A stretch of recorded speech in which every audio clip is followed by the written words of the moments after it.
pemimpin yang baik, yaitu pemimpin yang isi kepalanya mampu diterjemahkan oleh seluruh anggota tubuhnya, yang bergerak atas kehendak keluhuran, kesucian, kebersihan hati atau jiwa.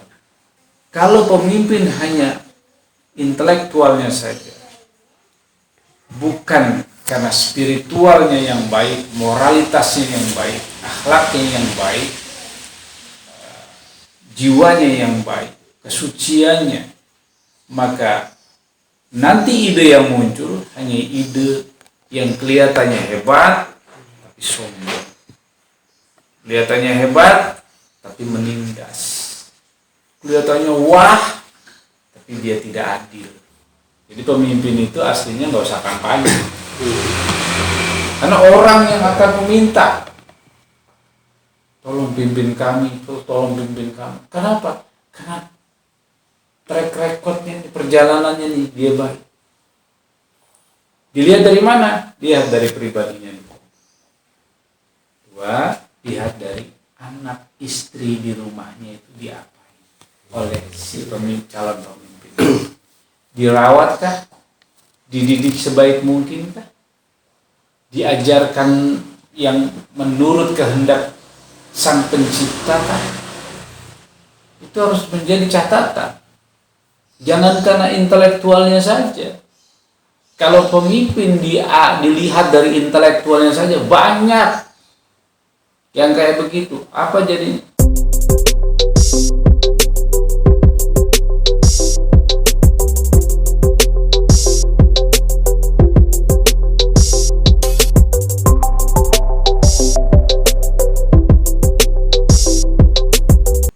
Assalamualaikum warahmatullahi wabarakatuh. Alhamdulillahirrabbilalamin, bertemu lagi bersama kami di channel Keluarga Belajar. Ya, pada kesempatan kali ini kami berdua yang akan memandu podcast kita hari ini. Sama dengan saya, Deni Salam, dan saya Andi. Mari kita memulai pembahasan hari ini dengan pembahasan yang insya Allah sangat menarik. Langsung saja kita sapa Ayah.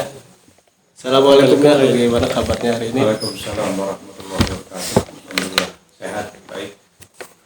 Ya, alhamdulillah kita bertemu lagi ya. Sudah sekian lama kita hari ini memulai lagi dengan pembahasan yang insya Allah menarik ini ya. Karena kita memasuki tahun 2023, yaitu tahun bagi politik.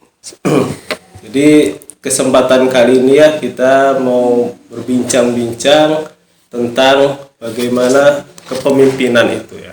Pemimpin masa depan itu pemimpin yang seperti apa sih ya? Ya, baik.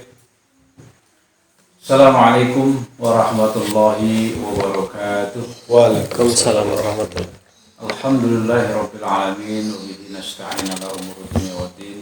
Salatu wassalamu ala asyrafil anbiya wal mursalin wa ala alihi washabbihi ajma'in, amma ba'du.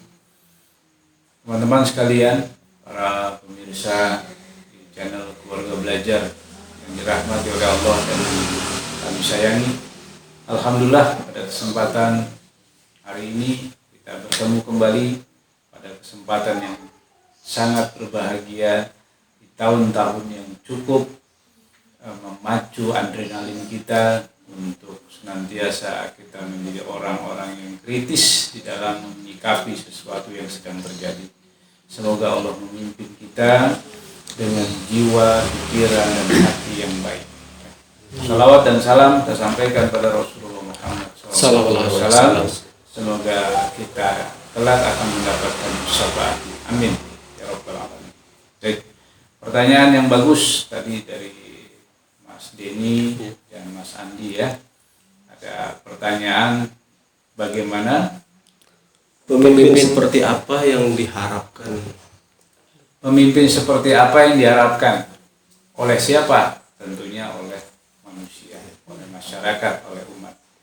Ya, pemimpin adalah suatu keniscayaan, sesuatu yang harus Sebab tubuh manusia saja itu ada kepalanya. Hewan ada kepalanya. Pemimpin itu adalah kepala. Organisasi ada kepalanya, kepemimpinannya. Keluarga ada kepala keluarganya. Sekolah ada kepala sekolah. Perusahaan ada pemimpin. Dan lain sebagainya. Jadi pemimpin itu sesuatu yang memang harus ada. Yang memang menjadi sunatullah. Maka pemimpin yang bagaimana yang menjadi harapan masa depan. Saya ilustrasikan dulu. Pemimpin itu harus ideal antara kepala, badan, tangan, kaki. Betul nggak? Betul. Coba kepalanya besar, badannya kecil, kakinya kecil. Ideal? Aneh. Atau sebaliknya, badannya besar sekali, kepalanya kecil sekali. Kira-kira gimana? Ya. Lucu Ya. bentuknya. Begitu ya, kira-kira. Jadi pemimpin yang ideal, pertama secara posturnya saja, itu dia harus ideal. Dari kepala sampai kaki, itu dipandangnya saja sudah baik. Itu secara postur, secara jasad atau pandangan mata kita, visual kita. Terus bagaimana pemimpin yang baik? Yaitu pemimpin yang isi kepalanya mampu diterjemahkan oleh seluruh anggota tubuhnya, yang datang dari hati yang paling bersih, yang paling suci. Kemudian kepala ini menerjemahkan kemauan hati, kemudian anggota tubuh ini melaksanakan seluruh perintah-perintah kepala, hasil olah kepala, hasil desainnya kepala, dari sebuah kemauan hasrat yang baik dari dalam hati manusia. Ini filosofinya dulu, supaya nanti kita tahu. Kemudian, pemimpin yang baik, yaitu yang bergerak atas kehendak, keluhuran, kesucian, kebersihan hati atau jiwa. Jiwa yang bersih, hati yang bersih hanya ada bagi manusia yang dapat titisan cahaya Tuhan, cahaya ilahi. Maka dia akan memunculkan sebuah ide, gagasan, terobosan yang jernih, yang bersih, karena titisan cahaya dari Sang Maha Pemilik alam semesta dan bumi. Jadi itulah pemimpin yang menjadi harapan masa depan secara prinsipnya seperti itu. Sehingga pemimpin itu mampu memahami segala kebutuhan, segala keadaan, dia mampu membaca. Kalau pemimpin tidak mampu membaca situasi kondisi, apalagi dia memenuhi kebutuhan, itu sulit sekali. Karena kepemimpinan itu tidak ubahnya dia bagaikan seorang dokter. Dia mampu membaca problem, penyakit yang ada bagi pasiennya, ya. Kemudian dia tahu catatan-catatan penyakit dari pasiennya. Kemudian dia tahu kelemahan, kelebihan dari pasiennya ini secara fisiknya seperti apa. Kemudian dia tahu bobot dosis yang perlu diterapi untuk pasiennya ini. Jadi tidak lantas dengan bobot yang besar dulu, atau terlalu kecil padahal membutuhkan dosis yang besar. Itu gambarannya seperti itu. Sehingga pemimpin itu adalah pemimpin yang betul-betul tahu situasi kondisi, bahkan bahkan pemimpin yang baik yang menjadi harapan masa depan, sebelum rakyatnya minta, sebelum rakyatnya ngerti problemnya, pemimpinnya harus sudah tahu duluan problem rakyat. Ibaratnya dokter, ketika pasiennya datang cuma cerita begini, keluhannya begini, dokter yang sudah pengalaman, dokter yang cerdas, yang punya kepekaan, yang punya sensitivitas, dia sudah mulai bisa mengobservasi, dia bisa memprediksi, dia bisa membaca, walaupun tetap harus bertanya. Karena kepemimpinan itu kan tidak boleh otoriter, dia tetap harus ada dialog, ya, musyawarah, sehingga antara yang dipimpin dengan yang memimpin ada chemistry, ya, kufu, kesesuaian. Itulah pemimpin yang menjadi harapan bagi seluruh manusia. Bahkan alam ini mengharapkan adanya pemimpin yang begitu, yang peduli bagi alam semesta. Itu gambaran besarnya, ya. Berarti yang menjadi tolak ukurnya itu adalah kebersihan atau kesucian hati, ya, bukan semata-mata logika. Ya.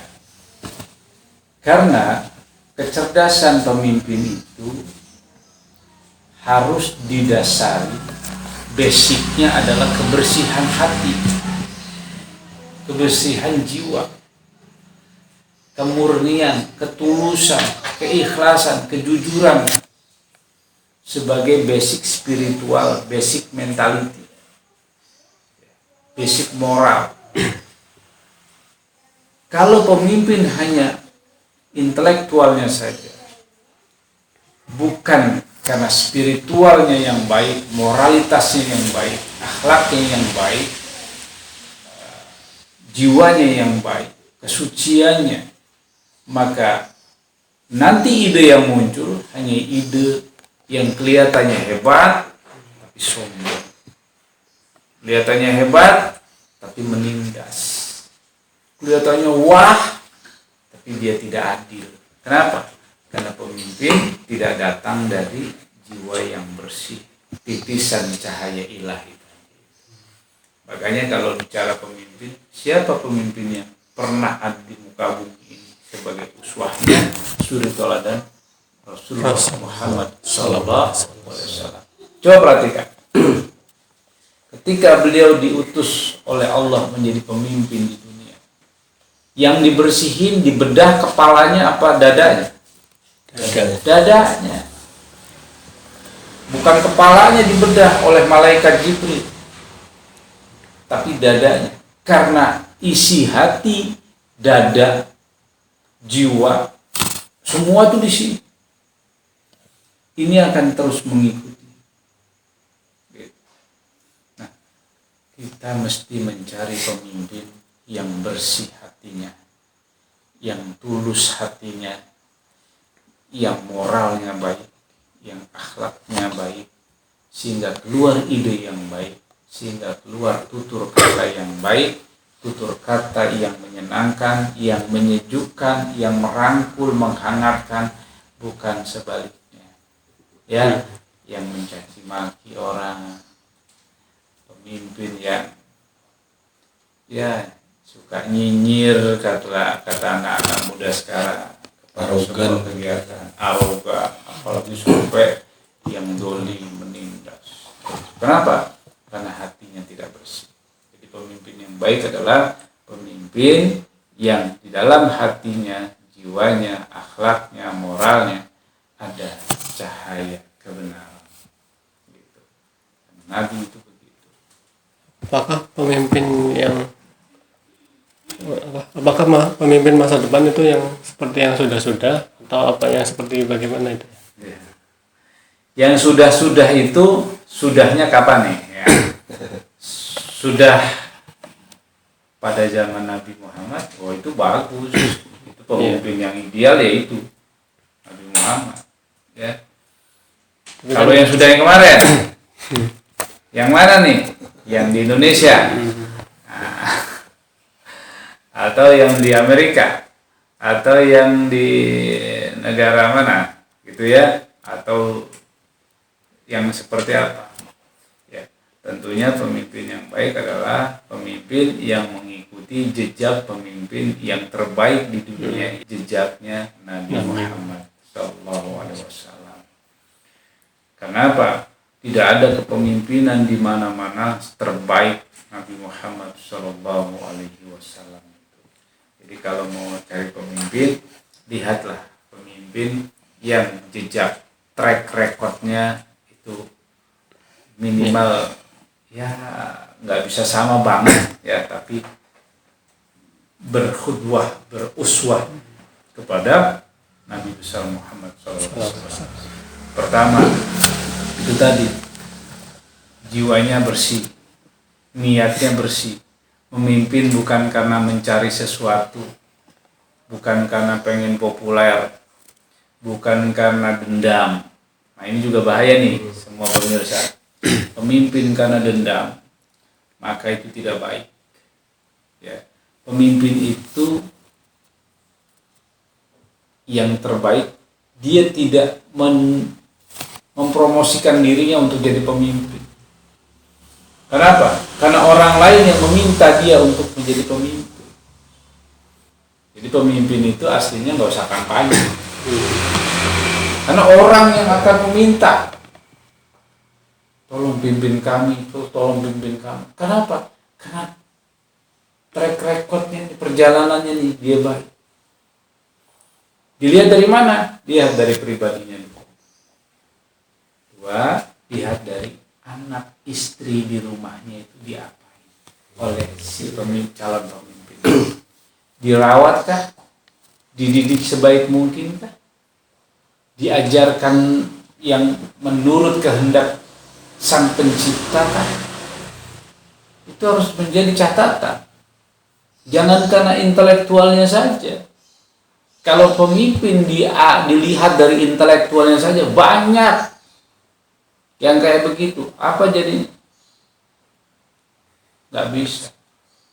Pemimpin itu harus dilihat jejak perjalanan dia memimpin dirinya, memimpin keluarganya, istrinya, terus mungkin juga dia pernah memimpin apa dan sebagainya. Itu dilihat.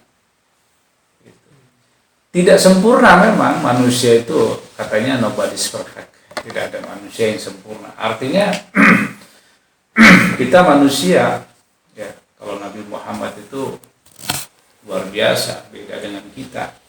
Tapi kita paling tidak, umpamanya pernah mengalami sebuah fase kehidupan yang gelap, tapi setelah itu dia berubah, dia memperbaiki diri, itu layak. Contohnya Umar bin Khattab.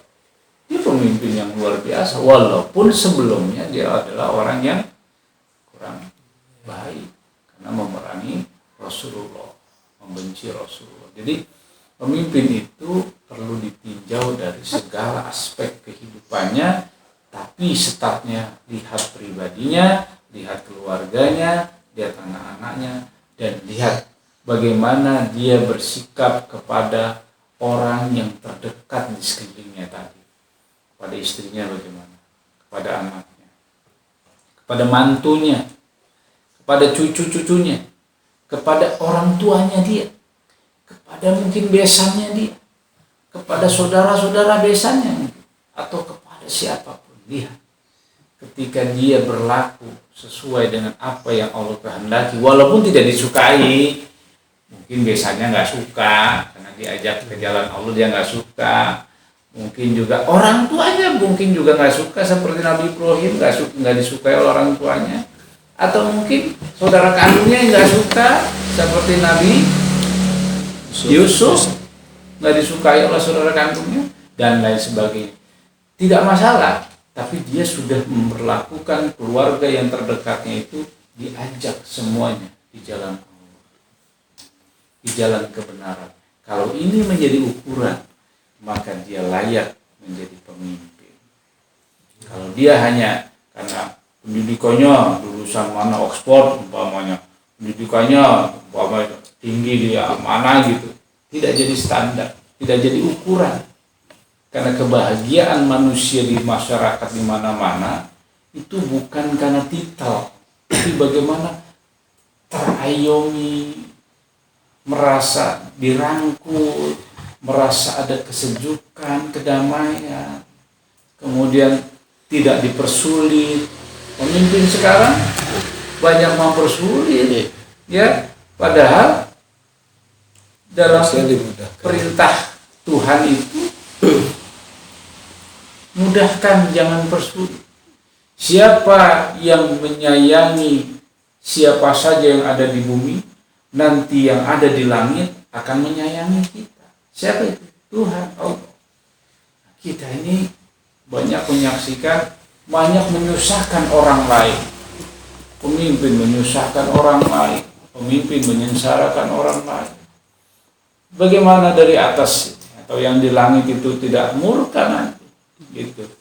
Jadi cari pemimpin, harus pemimpin yang mendapat titisan kebenaran dari cahaya ilahi. Itulah pemimpin yang diharapkan. Gitu. Ya. Tapi di zaman sekarang ini apakah masih ada ya manusia atau pemimpin yang seperti itu tadi, yang memulai dari dirinya, keluarganya, orang terdekatnya. Lalu kita ini sebagai masyarakat awam itu apa bisa melihat gitu tanda-tanda atau ciri-ciri? Ya. Kalau dibilang masih ada atau tidak ada, rasa-rasanya Allah tidak akan mungkin membiarkan umat dengan kepemimpinan yang buruk terus. Karena ada sunnah tadawul, pergiliran, yang hak ketika di atas, yang batil di bawah, nanti gantian, yang batil di atas, yang hak di bawah, nanti gantian lagi, yang hak di atas, yang batil. Itu sudah sunnatullah. Jadi kalau ditanya apa ada, pasti ada. Allah sedang mempersiapkan. Jadi jangan jadi orang yang pesimis, ya. Jangan jadi orang yang mana mungkin ada. Ada. Coba berdoa sebagaimana doa dalam surat 4 ayat 75, ya. Wa ma lakum la tuqatiluna fi sabilillah wal mustada'afina min ar-rijal wan nisa wal wildan. Semuanya berdoa apa? Ya Allah, keluarkan kami, Rabbana akhrijna min hadhil qaryah dzalimi ahluha. Kemudian jadikan kami, yaitu berikan kepada kami pemimpin, wali, wanasira, dan penolong dari sisi engkau. Artinya ada. Ya, jadi nanti Allah turunkan. Allah akan hadirkan seorang pemimpin yang seperti diharapkan oleh orang-orang dalam surat itu. Ya, makanya jangan sampai kita termasuk orang-orang yang tidak yakin. Ya, harus yakin, jangan pesimis. Karena kelamaan mungkin dipimpin oleh orang-orang yang tidak baik, sehingga munculnya apatis, nggak mau berharap, nggak mau berdoa pada Allah. Nggak boleh, semua harus berdoa. Kenapa? Karena Allah itu mempersiapkan. Di dalam ayat lain dalam Quran itu Allah katakan, Allah tidak akan membiarkan keadaan umat Islam itu dalam keadaan seperti ini terus. Allah akan ganti. Ya. Karena pergantian itu sudah sunatullah. Ya. Pernah Rasulullah mengatakan tiap 100 tahun sekali akan muncul dan sebagainya. Ya. Jadi yakinlah, jangan pesimis, ya. Karena sedang dipersiapkan. Makanya di keluarga belajar, kita semua sedang mempelajari diri kita semua. Ya, ayah mendidik diri ayah sendiri, mendidik istri, anak, cucu, menyampaikan kepada orang tua ayah, kepada mertua ayah, kepada tetangga, kepada semua orang yang pernah kenal sama ayah, besan ayah, ya, mantu, cucu, saudara besan dan sebagainya, tetangga, semuanya ayah sampaikan. Kenapa? Karena kita punya kewajiban untuk menyampaikan kebenaran, kebaikan, ya. Sebab apa? Nanti ditanya oleh Allah di akhirat, ya. Di dunia ini kamu apa saja yang sudah kamu lakukan? Nah, itu berat, makanya kita lakukan. Makanya lihat saja di teman-teman sekalian, di tayangan-tayangan yang telah keluarga belajar tampilkan, ada beberapa kegiatan-kegiatan yang itu kita memulai. Supaya apa? Kita tidak berambisi untuk jadi pemimpin, tapi kita sedang menata diri kita supaya kita termasuk hamba Allah yang diridhoi oleh Allah dalam hidup ini.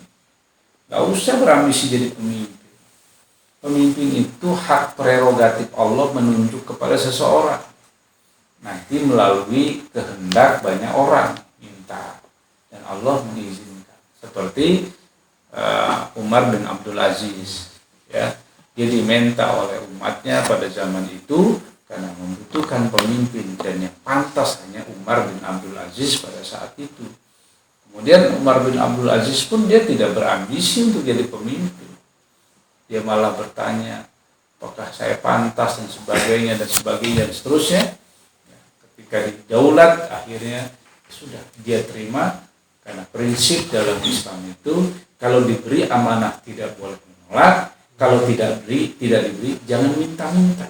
Itu pantang. Itu ya. Jadi pemimpin itu adalah pemimpin yang mengetahui sebelum rakyatnya minta, sebelum rakyatnya bahkan mengetahui, dia harus tahu duluan. Kenapa? Karena namanya kepala, seperti lokomotif dengan gerbong di belakangnya kereta. Dia jalannya duluan, sehingga apapun yang terjadi di depannya dia tahu duluan. Begitu. Nah, kalau mau jadi pemimpin harus yang begitu. Kalau belum, ya nggak usah kampanye. Ya, emang kalau dia kampanye terus ditunjuk tiba-tiba dia nggak mampu apa enggak? Gimana kira-kira? Berat. Berat, bukan hanya kepada rakyat, kepada umat. Jadi kalau begitu apa yang harus dilakukan? Tunjukkan aja jati dirinya, ya, berbuat yang terbaik. Asarannya bukan kampanye sih, ya, apa itu? Berbuat kepada banyak orang, buat jejak terbaiknya dalam hidup ini. Dan begitu saja, nanti orang akan memilih. Gak perlu tuh pakai politik, money politik, uang gitu. Ya. Kenapa? Udah tambah dosa, belum tentu pemimpinnya baik dan belum tentu masyarakatnya jadi sejahtera dan damai. Karena dari awalnya sudah salah. Iya, karena sesuatu yang diawali dari sesuatu yang salah itu kesannya tambah jauh. Kayak orang bikin ngelot bangunan, kalau selisih sekian derajat aja kalau ditarik semakin jauh. Tapi kalau diawali dari hati yang bersih, moralitas yang baik, akhlak yang baik, spiritual yang baik, tidak punya ambisi yang sifatnya duniawi, kemudian nanti muncul ide-ide yang bersih, maka ketika dia berbuat, bertingkah laku, berucap, dia akan menjadi orang yang baik. Itulah pemimpin yang diharapkan masa depan. Gitu. Nah, terus kita ini sebagai masyarakat awam itu ikhtiarnya apa ini ya, supaya nanti kan itu kan datangnya juga dari Allah, pemimpin yang adil yang baik tadi. Nah, kita ikhtiarnya supaya cepat Allah turunkan gitu ya, seperti itu ya. Ya, pertama berdoa. Karena doa itu adalah perisainya orang-orang beriman. Ya. Jadi berdoa supaya diberikan pemimpin. Dalam rumah tangga aja kita suka berdoa. Rabbana hab lana min azwajina wa dzurriyyatina qurrata a'yun waj'alna lil muttaqina imama. Ada doanya. Jadi kita berdoa kepada Allah. Yang kedua, terus berinteraksi, berbuat.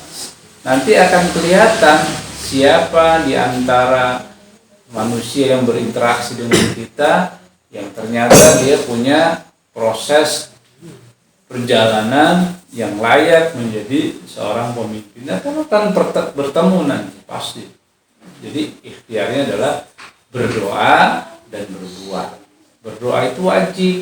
Jangan sampai kita nggak berdoa. Sekali lagi, orang yang berdoa adalah orang yang beriman kepada Allah.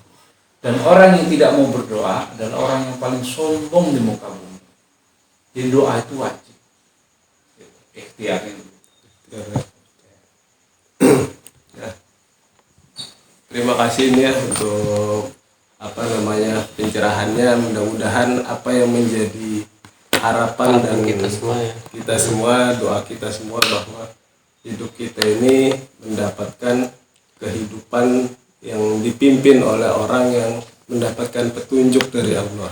Seperti itu saja ya yang juga kita memohon doanya juga dari ayah supaya kita diberikan kita masih muda ini diberikan istiqomah, dan juga mudah-mudahan dari generasi kami ini juga nanti lahir seorang pemimpin yang adil juga, supaya hidup kita ke depannya jauh lebih baik. Alhamdulillah rabbil alamin, pembahasan kita hari ini tentang bagaimana kita ini seharusnya mencari pemimpin. Mudah-mudahan apa yang menjadi harapan dan doa kita bisa Allah mudahkan, Allah wujudkan, dan semoga kita ini menjadi orang yang jauh lebih baik karena dipimpin dengan orang yang baik pula. Ya, terima kasih kepada ayah untuk ilmunya, mudah-mudahan bisa bermanfaat untuk kita semua. Oke teman-teman, itu saja dari kami. Wabillahi taufiq wal hidayah. Assalamualaikum warahmatullahi wabarakatuh.